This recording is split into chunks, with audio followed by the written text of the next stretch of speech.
જય શ્રી કૃષ્ણ. કેમ છો બધા? આજે આપણે બનાવીશું ફક્ત 2 વસ્તુથી ઇડલી કેક. તો ચાલો શરૂ કરીએ. એના માટે મેં અહીંયા ક્રીમવાળી બિસ્કિટ લીધેલી છે. હવે તેને નાના ટુકડા કરી મિક્સર જારમાં નાખી દઈશું અને ઝીણો ભૂકો કરી લેવાનો છે. હવે તેમાં થોડું થોડું દૂધ નાખતા જઈ અને સ્મૂથ બેટર બનાવવાનું છે.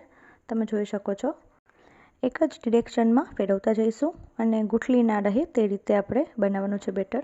હવે આપણે ઇડલીની પ્લેટમાં થોડું ઘી લગાવી લેવાનું છે. તમે ઘીના બદલે તેલ પણ લઈ શકો છો. હવે તેમાં ખાવાનો સોડા થોડું એડ કરી સરસ મિક્સ કરી લેવાનું છે. તો આપણું કેક માટેનું બેટર તૈયાર થઈ ગયું છે. હવે આપણે ઇડલીની પ્લેટમાં થોડું થોડું બેટર એડ કરી લેવાનું છે. તમે જોઈ શકો છો. ઉપરથી થોડા ડ્રાયફ્રૂટ એડ કરી લેશું અને 10 થી 15 મિનિટ જેવું આપણે થવા દેવાનું છે. તો તૈયાર છે આપણી ઇડલી કેક.